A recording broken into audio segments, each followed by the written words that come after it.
in this instance, Zeke recommended me Ari Aster's Hereditary, and I recommended him Darren Aronofsky's Mother. Two very strange, Yes. sort of unusual horror movies. Yeah. I had seen, I gotta say, I had seen Hereditary prior to you recommending it to me. I hadn't watched it recently, but goddamn, like that it takes a lot for a horror movie to unsettle me to the point that unsettled me.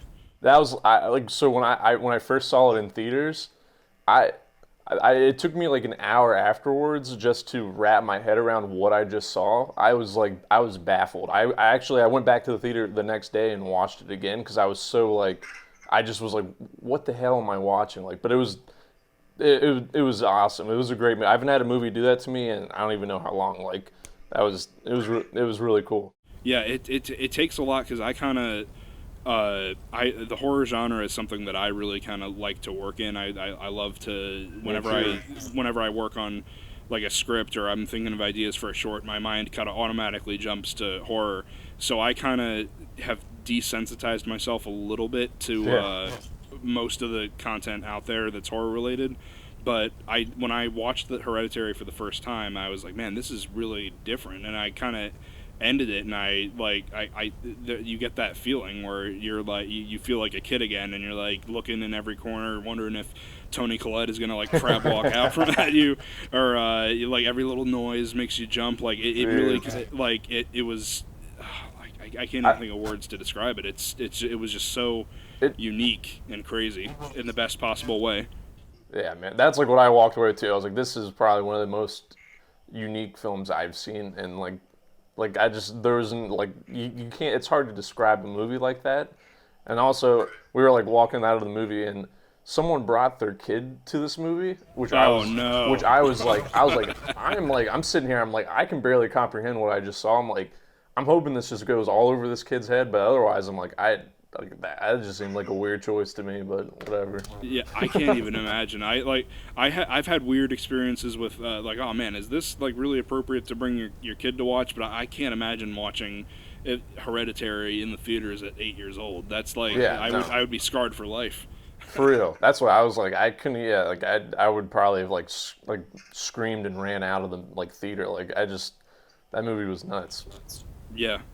So I guess we can get into a little bit more. Specific for anyone who hasn't seen Hereditary. First of all, you should pause and go watch it. It's incredible.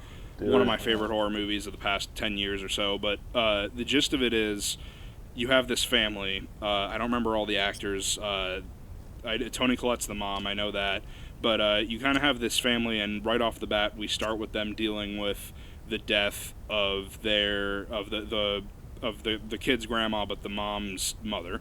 And you kind of get the sense through like dialogue that this was kind of a strained relationship between the grandma and her child, and there's kind of like they're distant. There wasn't really a close relationship, and then throughout the movie, things just sort of get progressively worse for the like that's what kind of it really impressed me, is because when I first started watching it, I was like, okay, this is going to be your average like haunted house scary movie, exactly. Like where everything's going to start off kind of small and we're going to build and build and build, but like right out the gate it just hits you with some really intense not only like visuals but just sort of intense themes and ideas that like really make you uncomfortable the more you think about them, and it doesn't let up. Like, I mean, there's your usual like lulls in the action, but it's very, very intense and in your face with how it deals with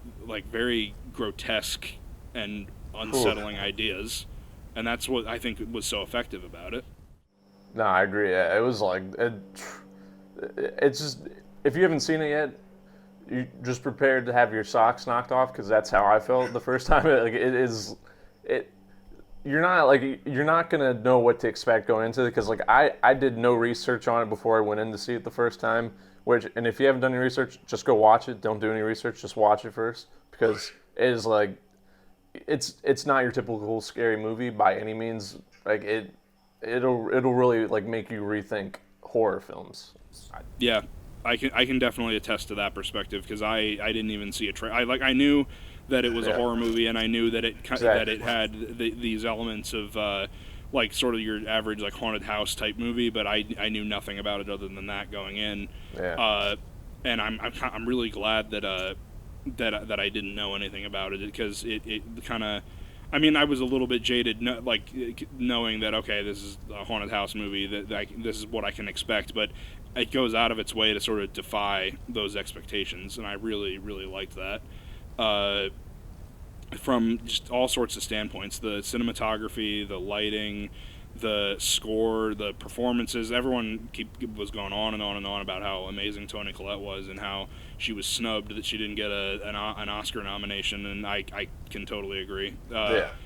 It's a shame, because I feel like the Academy doesn't really recognize horror movies like they never, like, there hasn't really been sort of a tradition of them recognizing horror movies in the past, except for like maybe Silence of the Lambs winning Best Picture. But it's just a genre that kind of gets ignored a lot, and it's just a shame, because you have moments like this with like really powerful performances and just a really like overwhelmingly amazing score, and the way the camera moves throughout this like big house, and the way they hide things in plain sight, it's just incredible.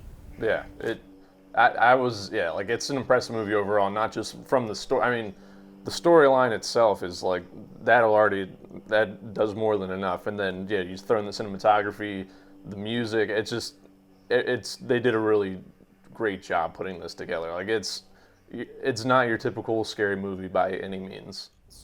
Definitely. Do you have like a moment where, like, I kind of, like, when I was watching it, like, from the get-go, I was kind of like, okay, this is, I guess we're kind of getting into spoiler talk here, but from the beginning, I wasn't into it yet for maybe the first half hour, but like, I could tell that it was a little bit better than average. But the moment that the son is driving back from the party, and the kid's having that allergic reaction. That's my part too, man. Oh my god.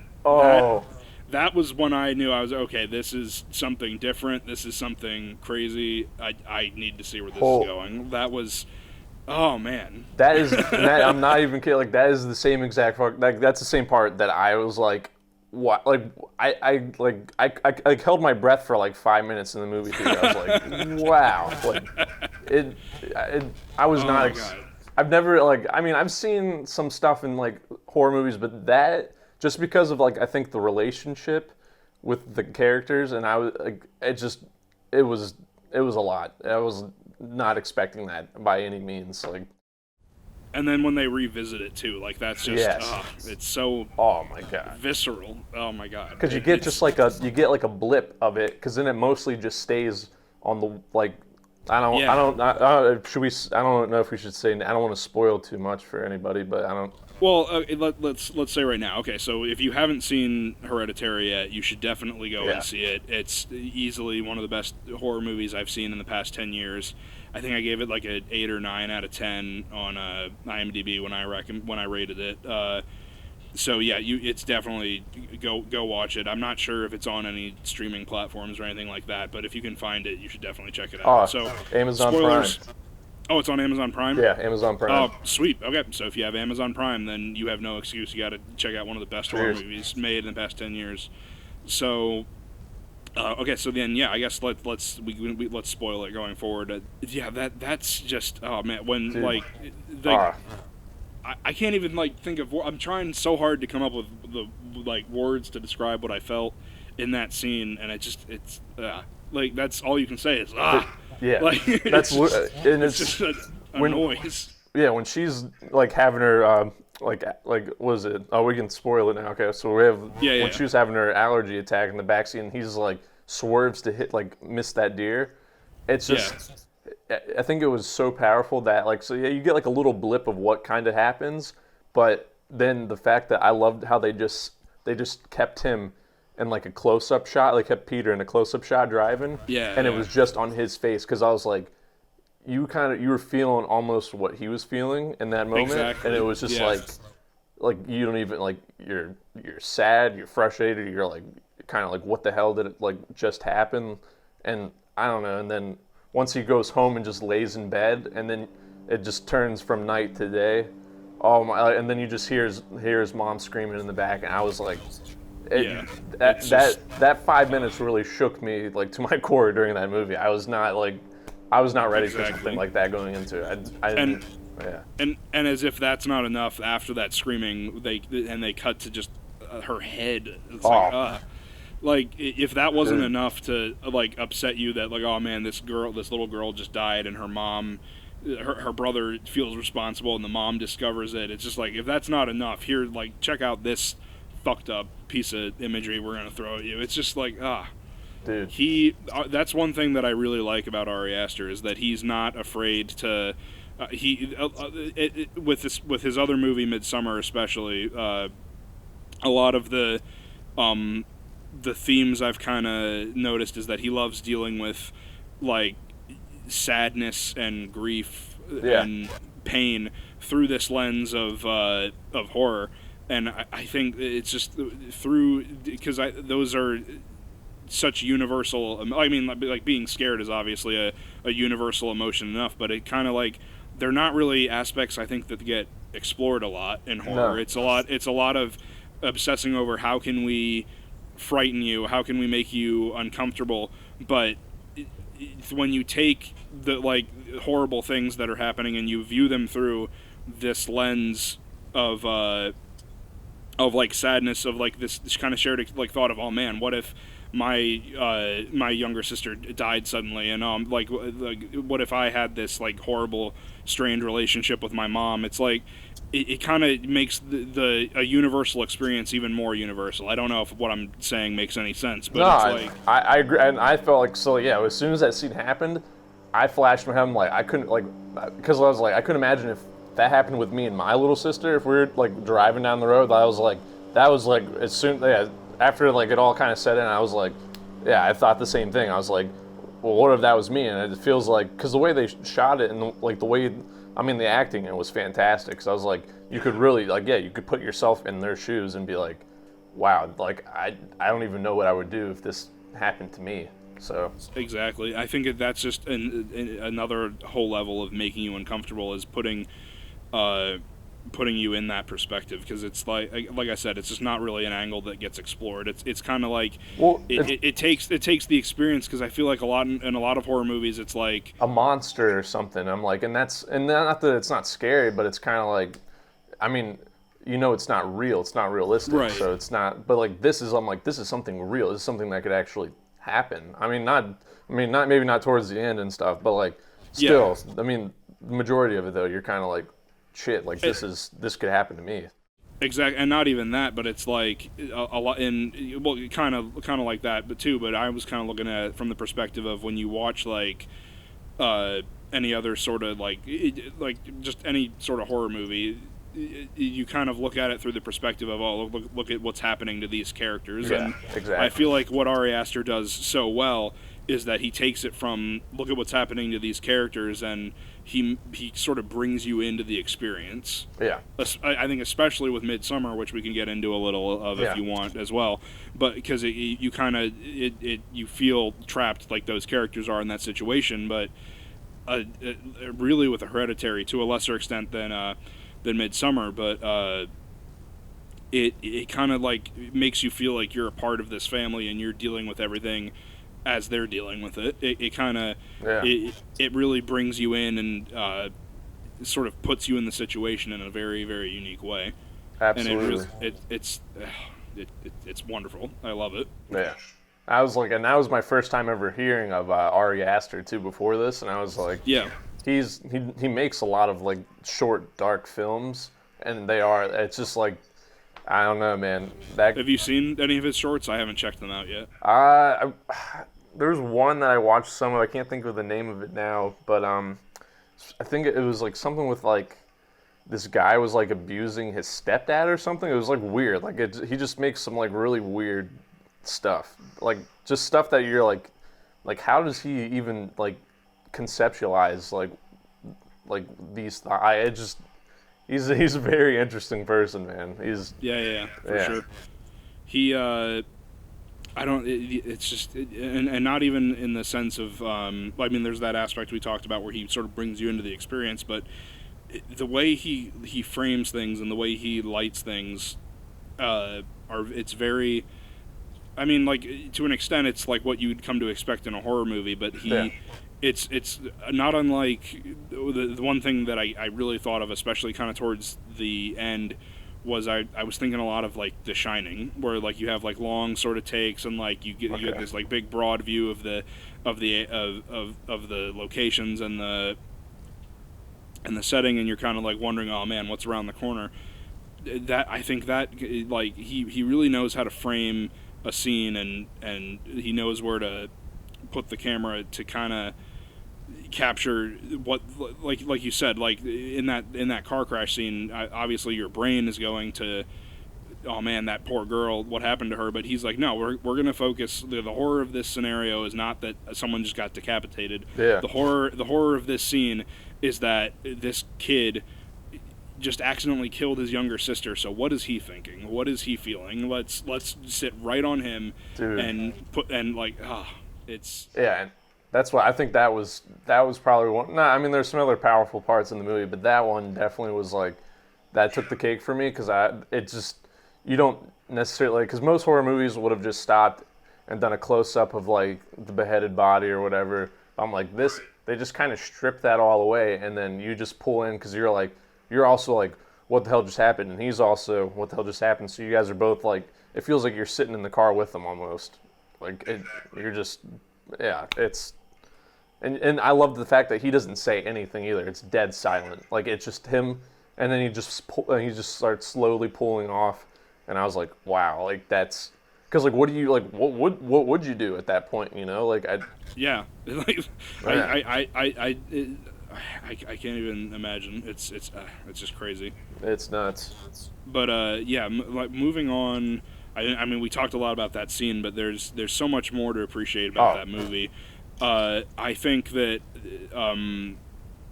the way it kind of, like I said, it follows a formula of, we're going to start off with a tragic event, and we're going to kind of be like dwelling in this sort of like sad, creepy atmosphere for a while.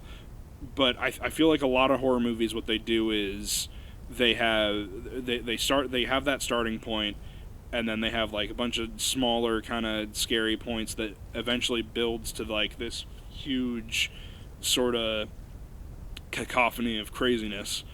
But in this movie, you really kind of like it's almost like there's an end, like I don't know how to word this, but like there's that ending sort of feeling of like everything going crazy, but that happens almost like every 10 or 20 minutes, and it never gets old. There's always something like so intense and freaky happening that it makes you go like, oh man, like what else can possibly happen? What else can we, like, this poor family go through? That like how like it's so well written, and it goes against your expectations so well that it's like I kind of pride myself on being like, okay, well, this is probably where it's going, but like I had no clue. Like there's like from maybe like the half hour point, like to, like once we had like half hour away from the ending, from that point onward, I was like, this, I have no clue what's happening. I'm fully along for the ride. I have no idea what to expect, and I'm loving every second of it. It's just I felt the same way as soon as that car scene ended. That had me sucked in. I was ready to go for whatever. I was like, wow, like this, I can only imagine what else is going to happen from here. Because I was really taken back, man, but in the best way possible. Exactly. It's such a perfect movie. My only sort of Complaint that I had with it is the very, very end, where they, after he falls out the window, that all was good when he wakes up and he's going through the house and there's creepy stuff happening, and then but the moment that he falls out the window and he goes up into the treehouse, I felt like that was like such a good build up. But then I don't know if you felt the same way. I've talked to this movie with a few people, and they kind of had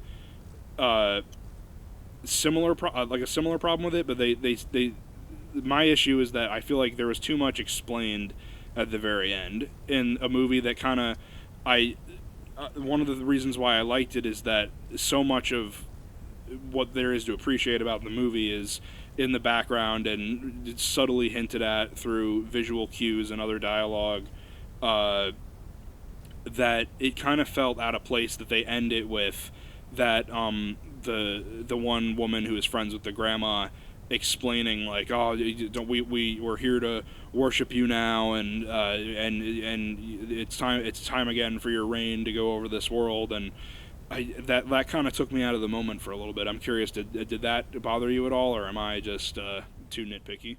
No, and I felt like the ending definitely wasn't the most strong point. I don't know, like it was weird, but I don't know if it was. I don't know.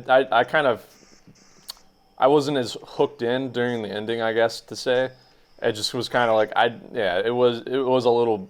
This was a little bit too much. It was almost like, to me, it was almost like comical towards the end, because it was just like, this is just so like weird. Like I don't even like.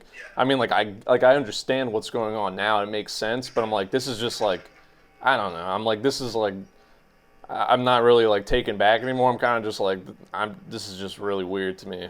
It was a lot of information to put in all in one point too, and like within like what, the last 5 minutes, if that, like maybe, yeah. It I don't know, like it had less to do with the fact that less to do with the fact that it was all sort of crammed in, but I feel like they could have just taken that dialogue out completely and just left it at like when they're like chanting like all hail I forget his name, all hail Payman, whatever his name was, like that would have been like so much more unsettling, I feel like, because a lot of it is like, what the hell is going, like, I mean, like there are like, I mean, like obviously there's the scene we keep talking about, like you know what's scary there, but a lot of what happens in that movie is just, you're so taken aback by the weirdness of the situation that there's this constant tone of what the hell is happening, and like I need to figure this out, and I feel like that we as an audience member do kind of have that feeling of, we need to figure this out, we need to know what's happening, and